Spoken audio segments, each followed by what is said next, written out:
అండి. నా పేరు doctor G Harshavardhan, consultant paediatrician and neonatologist at Harsha hospital, Kanteshwar, Nizamabad. ఈరోజు మనం మాట్లాడుకునే టాపిక్ వచ్చేసి హెపటైటిస్ బి వ్యాక్సిన్ గురించి. So first of all hepatitis అంటే ఏంటో తెలుసుకుందాము. హెపటైటిస్ అనేది లివర్కి సంబంధించిన ఇన్ఫ్లమేషన్ అంటారు.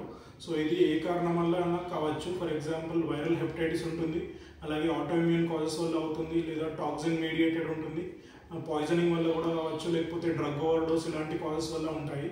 సో నెక్స్ట్ మనము హెపటైటిస్ బి ఇన్సిడెన్స్ గురించి తెలుసుకుందాము. ఈ ఇన్ఫెక్షన్ అనేది almost 2 billion people worldwide ఈ ఇన్ఫెక్షన్ వల్ల సఫర్ అవుతారు. అండ్ 1 to 4% ఆఫ్ పాపులేషన్ క్యారియర్స్గా మిగిలిపోతారు. సో వీళ్ళని క్రానిక్ క్యారియర్స్ అంటారు. సో లేటర్ ఆన్ వీళ్ళు లైఫ్లో క్రానిక్ లివర్ డిసీజ్ వల్ల వీళ్ళ డెత్ అనేది ఉంటుంది. సో మోస్ట్ కామన్ కాజెస్ వచ్చేసి హెపటోసెల్యులర్ కార్సినోమా ఉంటుంది, అలాగే లివర్ సిరోసిస్ అంటారు.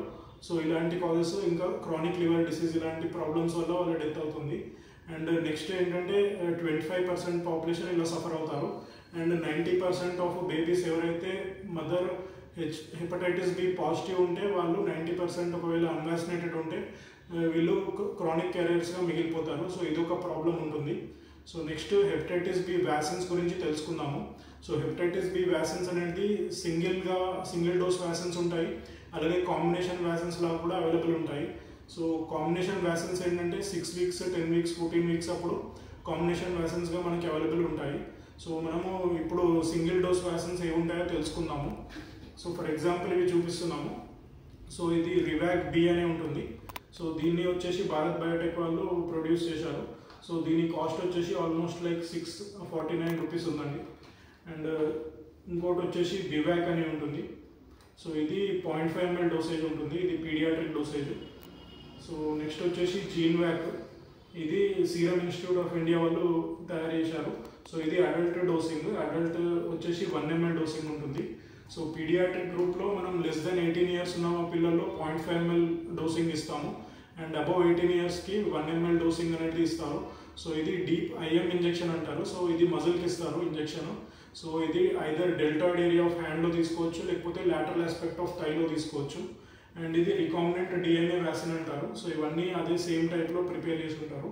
సో కంపారిటివ్గా ఈ 2 వ్యాక్సిన్స్ చాలా తక్కువ కాస్ట్ ఉండేవి, లైక్ లెస్ దెన్ 100 రూపీస్లో అవైలబుల్ ఉండేవి. సో బట్ ఇప్పుడు మార్కెట్లో ఇది హార్డ్గా దొరుకుతుంది. సో ఇప్పుడైతే న్యూగా వచ్చిన వ్యాక్సిన్ ఇది ఒకటే అవైలబుల్ ఉంటుంది. అండ్ నెక్స్ట్ వచ్చేసి దీని వ్యాక్సినేషన్ షెడ్యూల్స్ గురించి కూడా తెలుసుకుందాం మనము. సో వరల్డ్ హెల్త్ ఆర్గనైజేషన్ ఏమని చెప్తుందంటే ఇది హెపటైటిస్ బి వ్యాక్సిన్ అనేది 24 hours లోపల బిడ్డ పుట్టినప్పుడు ఈ వ్యాక్సిన్ అనేది ఇవ్వాల్సి వస్తుంది. సో ఫస్ట్ 1 day లోపల వ్యాక్సిన్ కంపల్సరీగా తీసుకోవాలి.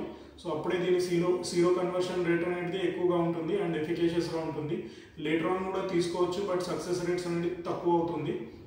అండ్ ఐఏపీ ఇంకా ఎన్ఐఎస్ అంటారు, నేషనల్ ఇమ్యునైజేషన్ షెడ్యూల్, వాళ్ళు కూడా ప్రైమరీ సిరీస్ ఆఫ్ వ్యాక్సినేషన్ ఎలా ఉంటుందో వాళ్ళు ఎక్స్ప్లెయిన్ చేశారు. సో దాని గురించి కూడా తెలుసుకుందాము. సో ఈ ప్లేకార్డ్లో చూపించినట్టు ఐఏపీ ఇంకా నేషనల్ ఇమ్యునైజేషన్ షెడ్యూల్ అంటారు. సో దీంట్లో ఫస్ట్ డోస్ బర్త్ డోస్ అంటారు. సో ఎప్పుడైతే పుట్టినప్పుడు ఇచ్చే డోస్ని బర్త్ డోస్ అంటారు. సో 6 weeksకి ఒక డోస్ ఉంటుంది, 10 weeksకి ఒక డోస్ ఉంటుంది, అలాగే 14 weeksకి డోస్ ఉంటుంది. సో ఈ డోసెస్ ఎవ్రీ 1 month గ్యాప్ తర్వాత తీసుకోవాల్సి వస్తుంది. సో దీన్ని ప్రైమరీ సిరీస్ అంటారు. సో ఇవి పుట్టినప్పుడు ఇచ్చే డోసెస్ అన్నట్టు. సో నెక్స్ట్ క్యాచప్ వ్యాక్సినేషన్ అని కూడా అంటారు. సో క్యాచప్ వ్యాక్సినేషన్ అంటే ఏంటంటే ప్రీవియస్గా ఇది అన్ఇమ్యునైజ్డ్ పర్సన్స్, ఇప్పటివరకు వ్యాక్సిన్ తీసుకొని వాళ్ళు, అది పెద్దవాళ్ళైనా సరే పిల్లలు అయినా సరే క్యాచప్ వ్యాక్సినేషన్ అంటారు. సో దీన్ని 0 dose 1 month ఇంకా 6 months డోసేజ్లో ఇస్తారు. అంటే ఫస్ట్ వచ్చినప్పుడు 0 dose అంటారు ఇచ్చినప్పుడు, అది నెక్స్ట్ 1 month తర్వాత సెకండ్ డోస్ ఉంటుంది, థర్డ్ డోస్ వచ్చేసి 6 months అప్పుడు ఉంటుంది. సో ఇలా క్యాచప్ వ్యాక్సినేషన్ అని కూడా అంటారు. సో నెక్స్ట్ వచ్చేసి మనం ఒకవేళ baby hepatitis B infection positive ఉన్న మదర్కి డెలివరీ అయితే ఎలాంటి సినారియో ఉంటుందో అండ్ దాని ట్రీట్మెంట్ ఆప్షన్స్ ఎలా ఉంటాయో కూడా తెలుసుకుందాము. సో ఇది నెక్స్ట్ చూస్తున్నాము, baby born to hepatitis B mother. So ఇలాంటి బేబీస్లో ఏంటంటే హెచ్బిఐజి అంటారు. సో దీన్ని హెపటైటిస్ బి ఇమ్యూనోగ్లోబులిన్ అంటారు. అండ్ అలాగే హెచ్బివి అంటే హెపటైటిస్ బి వ్యాక్సిన్. సో ఇవి రెండు ఇవ్వాల్సి వస్తుంది బేబీకి. అండ్ డెలివరీ అయిన 12 hours లోపల ఇవి రెండు తీసుకోవాల్సి వస్తుంది. సో రెండుకి డోసేజ్ 0.5 ml ఉంటుంది. అండ్ ఒకవేళ పేషెంట్ వాళ్ళు అఫోర్డబుల్ లేరంటే ఇది హెపటైటిస్ బి వ్యాక్సిన్ ఒకటే ఇవ్వచ్చు.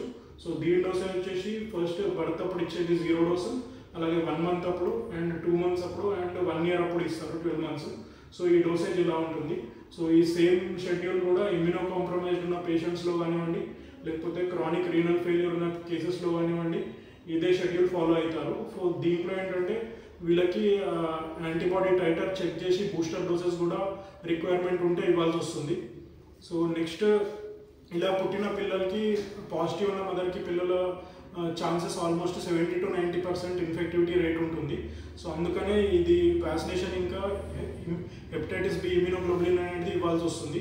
అండ్ అలాగే ఒకవేళ మదర్ పాజిటివ్ ఉన్న కేసెస్లో ఇంక్రీజ్డ్ వైరల్ లోడ్ ఉన్నప్పుడు యాంటీవైరల్ థెరపీ కూడా ఇవ్వాల్సి వస్తుంది. కామన్గా మనం టీనోఫీవర్ అనే మెడిసిన్ వాడతాము. సో ఇది 28 to 32 post period of gestation అప్పుడు స్టార్ట్ చేస్తారు. అండ్ డెలివరీ తర్వాత 3 months వరకు ఇది తీసుకోవాల్సి ఉంటుంది. అండ్ నెక్స్ట్ దీనికి హెచ్పిఎస్-ఏజీ అనే టెస్ట్ ఇంకా యాంటీ హెచ్పిఎస్ లెవెల్ కూడా చెక్ చేసుకొని ఈ వ్యాక్సిన్స్ అనేది ఇవ్వాల్సి వస్తుంది. అండ్ ఇంకో స్పెషల్ సిచ్యువేషన్స్ ఎలా అంటే ఫర్ ఎగ్జాంపుల్ ప్రెగ్నెంట్ ఉమెన్లో కూడా ఈ వ్యాక్సిన్ అనేది కాంట్రా ఇండికేటెడ్ కాదు, ఈ వ్యాక్సిన్ తీసుకోవచ్చు. సో ఫర్ ఎగ్జాంపుల్ ప్రెగ్నెన్సీలో ఒకవేళ మదర్ పాజిటివ్ ఉన్న హెపటైటిస్ బికి అంటే వ్యాక్సిన్ తీసుకోవచ్చు, ఎలాంటి ఇష్యూస్ ఉన్నాయి. అండ్ అలాగే ఫర్ ఎగ్జాంపుల్ వాళ్ళ పార్ట్నర్ ఒకవేళ పాజిటివ్ ఉన్నా కానీ హెచ్పిఎస్-ఏజీ పాజిటివ్ ఉన్నా కానీ ఈ వ్యాక్సిన్ తీసుకోవచ్చు. అండ్ ఏదైనా రీసెంట్గా సెక్షువల్లీ ట్రాన్స్మిటెడ్ డిసీజ్ ట్రీట్మెంట్ తీసుకున్న వాళ్ళు కూడా ఈ వ్యాక్సిన్ అనేది తీసుకోవచ్చు. సో ప్రెగ్నెన్సీలో ఎలాంటి కాంట్రా ఇండికేషన్ ఉండొద్దు. సో ఈ వ్యాక్సిన్ ఎలాగైనా తీసుకోవచ్చు, ఏమి ఇష్యూస్ ఉండవండి. సో నెక్స్ట్ ఇవన్నీ మాట్లాడుకున్న important topics hepatitis B vaccine గురించి. సో ప్రీవియస్ వీడియోలో మనం హెపటైటిస్ ఏ వ్యాక్సిన్ గురించి కూడా మాట్లాడుకున్నాము. సో అది లింక్లో కామెంట్ సెక్షన్లో లింక్ అవైలబుల్గా ఉంటుంది, చూడొచ్చు. Thank you.